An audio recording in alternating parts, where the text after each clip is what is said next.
Hey guys, so I wanted to make a quick video and talk about my plan of the league start and briefly talk about new support gems and mention a couple other things. Normally I make many builds per league and I like making builds, that's my main thing, but I really absolutely hate making plan for the league start.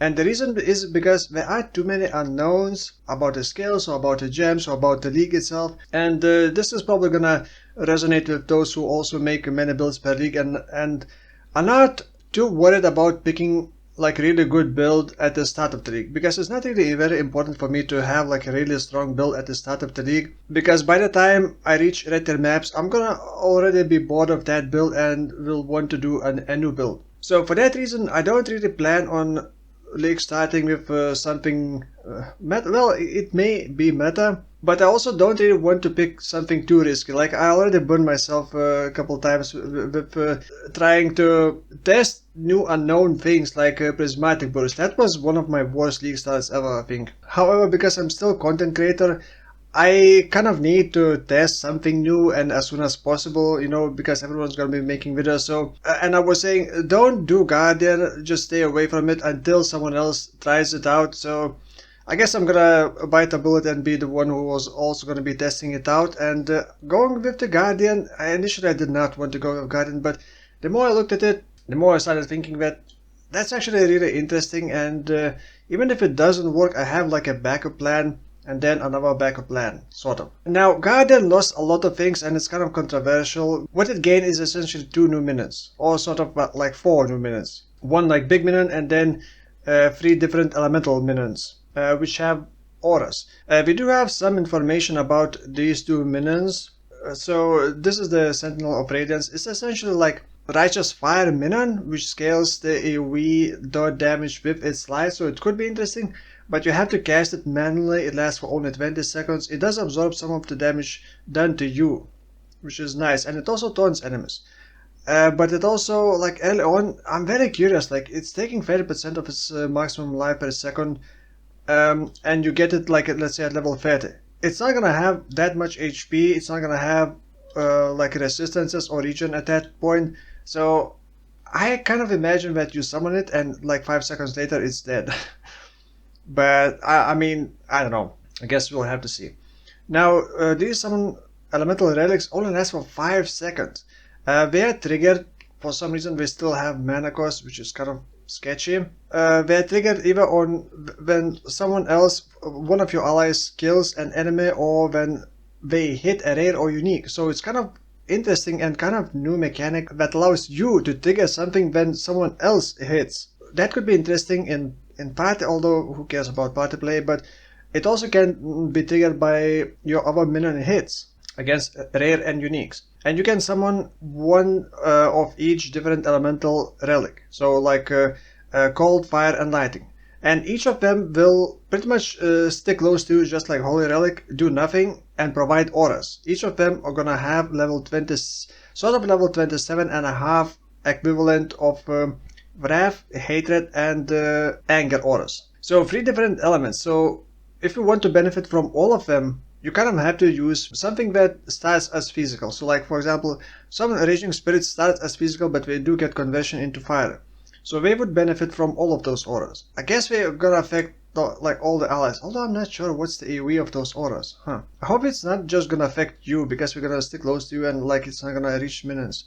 So that's another question. And we do scale their life with your level. So at level 85 is gonna like reach maximum life. They do have a lot of life, but we only last for 5 seconds base. You cannot support them because it's not placed in anywhere. So yeah, I'm not sure if those are gonna be good. So my plan is take this for leveling.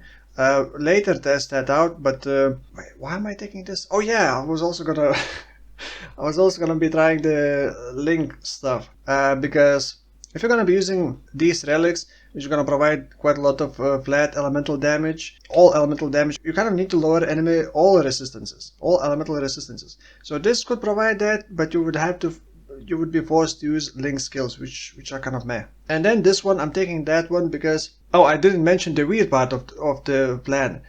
I'm gonna be using Cyclone Castle Charting SRS. And also I will try to use summon a Holy Relic and maybe Herald of Purity. and then some defensive aura. So I'm pretty sure that Summon Raging Spirit is not gonna do a lot of damage, but I'm thinking that this can be sort of enough for clearing, so that Summon Raging Spirits will not need Splash and will not need that much damage, and I will be able to Cyclone pretty much summon minions and proc Holy Relic at the same time, because Holy Relic only procs when you hit enemies with an attack. I would be just spinning, proccing SRS, which is not gonna do a lot of damage, and then proccing Holy Relic, which I think is gonna do more damage, and then maybe like Herald of Purity, which is also gonna be quite a bit of damage. Maybe I won't need Summon Raging Spirits. Maybe it's gonna like be a really bad idea, and I can just like remove some supports, and now it's just Summon Raging Spirits. Remove Holy Relic, don't need that. Remove Herald of Purity, and then just play as a Summon Raging Spirits. I mean, I would still have this. Another thing that I'm not too sure, if this expires and if you are linked to this, and if it expires, do you die? Because normally you would. But with Dancing Dervish, for example, if you link to Dancing Dervish and it expires, you don't die. So I guess I will test that as well. So yeah, I guess that's the weird part of my plan. Or maybe I'll just go full minion life and scale this one just for play speed. Although I don't think that it's gonna have that much damage. Like people estimate like 200k optimized, like 200k dot. That's not a lot, but that should be plenty for clearing. So yeah, and also I'm getting very high block chance without glancing blows. So using Cyclone and then like using like Flame Dash is all I need to proc those conditions to get 25% chance to block. I may need Resolute Technique because of accuracy for Cyclone, but we'll see. And then Eldritch Battery, so I don't need to worry about mana sustain. Now, as for the support gems, by the way, I have some couple other ideas that I want to test in my Google spreadsheets. I have a link somewhere in the description. I think in my link tree. Now, as for the new support gems, I was very hyped for the control base, but when I saw this, I got like very disappointed. There is a trick how to completely maximize the damage out of this without any drawbacks. What's really annoying is that they gave massive damage numbers when you stack ignites. Well, not technically stack ignites, but the amount of ignites you applied recently. But then they also gave massive negative. So you get up to 364% more ignite damage, but then you also get up to 78% less damage. So it's like, oh my god, why? Someone said that the breakpoint is 13 stacks. After that, you're gonna start losing damage. Well, not really losing damage, but you're not gonna get the maximum damage anymore. And the way actually to limit that is actually pretty smart. Someone mentioned in the chat is to use this: refresh duration of ignite, chill, and shock on enemies you curse. You apply ignite and then you just curse enemies. If you got cursed on a hit, you're essentially you refresh ignite duration, and the strongest ignite will take priority. Like it's gonna keep the strongest ignite. You will still be able to apply new ignites, but we're not gonna take priority. Unless we are stronger, you're gonna keep the strongest ignite. So the idea is using this and what is this called? And defiled forces. Keep applying new ignites and just not worry about the negative, because and this way you can stack as much attack speed as you want. Someone again made calculations that the ideal attacks per second would be 3.25, which is kind of slow to reach the maximum like damage potential and not go over that threshold essentially. So instead you can just stack as much attack speed as you like and just keep refreshing the strongest ignite. Once you get to the highest point where you get the most damage and the least less damage, that's when you apply the strongest ignite. And once you go over that threshold, you're still gonna count as applying a new ignite, but it's not gonna replace that strongest ignite. At least it should not. So that way you can kind of not worry about the negative. Corrupting Cry also sounds interesting. I'm not entirely sure how it's gonna function with the General's Cry. I don't think that it's gonna work with General's Cry, even if it does exact attacks. It does sound interesting. The damage seems pretty good. 601 damage per Corrupting Blood stack, and you can stack 10, and you apply 4 per use. Flamewood support also seems very interesting. It's kind of like a replacement for Exploded Totems. And it sounds more niche, but it actually may be usable. It does have 1 second cooldown, and I'm not sure how it's gonna work with like multiple totems. And I assume projectiles going to be able to overlap with multiple projectiles. Guardian's Blessing, I'm not sure about this still. Like, you get a free aura, but your minion takes 14.3% of your total maximum life and energy shield as physical damage per second. It is mitigatable, but not with armor. With optimized build, you would probably need like 5 to 7% life regen, and it would offset this completely. But you still need like over that to actually heal minions from danger. Trauma support, everyone's hyped about this. I mean, the numbers do look okay, but you're also gonna have to, like, it's like playing Bone Shatter, but not as a Bone Shatter. So Volatility also has a trick how to kind of overcome this, because you get higher maximum damage and lower minimum damage, so the gap between minimum and maximum damage becomes wider, which is pretty annoying. So the only way to fix that is Lucky, and the easiest way to get Lucky is this, Violent Retaliation. You just need to block once every 20 seconds and you get Lucky. Any attack damage will become Lucky. So you can combine this with the Restata Skull Belt, which also makes the gap even bigger between minimum and maximum, and Lucky becomes more effective the bigger the gap. If the gap is small, the Lucky is pretty much meaningless, but the bigger the gap, the more damage you're gonna get.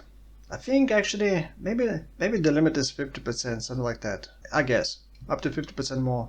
Locust Mine, I think the numbers do look really good, but I don't really see anyone like enjoying playing this kind of playstyle with Locust Mine. So I'm gonna leave this at that.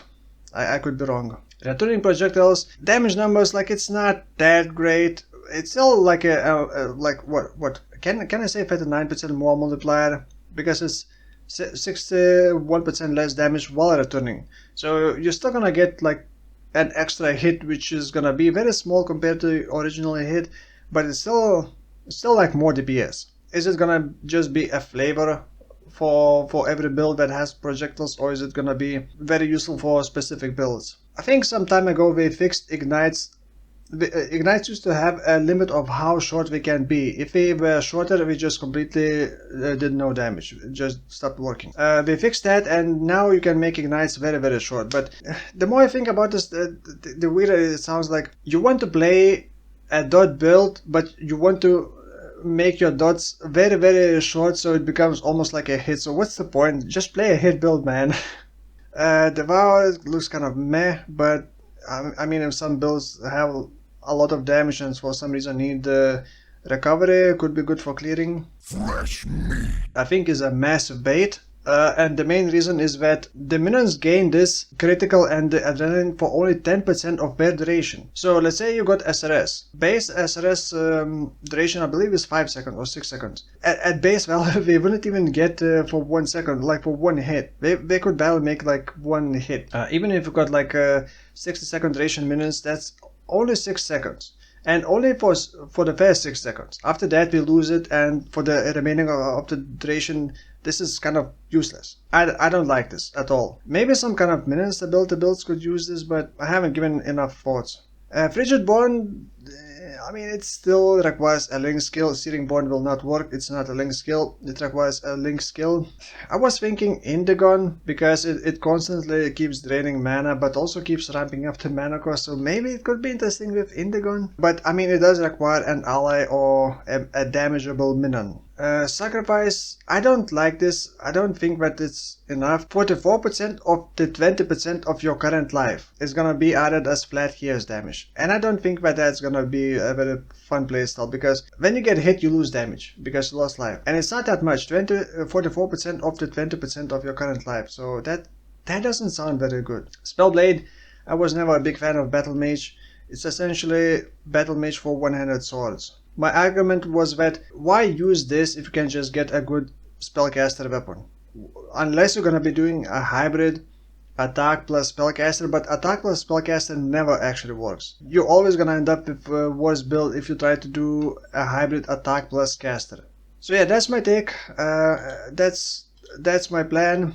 And yeah, I still don't know about the league mechanics, and the rewards are tattoos which you can place on small like travel points or attribute points, and those do have some potential. Initially I thought that Soul Eater builds are gonna be dead because we nabbed the temporal chain, But with those new tattoos, the temporal chain, sorry, not the temporal chain, but the Soul Eater builds may become viable without the temp chain. Like, I really love Soul Eater builds, and my second and the third build and so on, I will do more shenanigans, but at the start of the league, I just need to get some currency, figure out how stuff works, figure out the league mechanics, and test all the other support gems, and then see the new unique items, because some unique items can be build enabling. So yeah, that's it for now. Thank you for watching, and have a good league launch. Bye bye.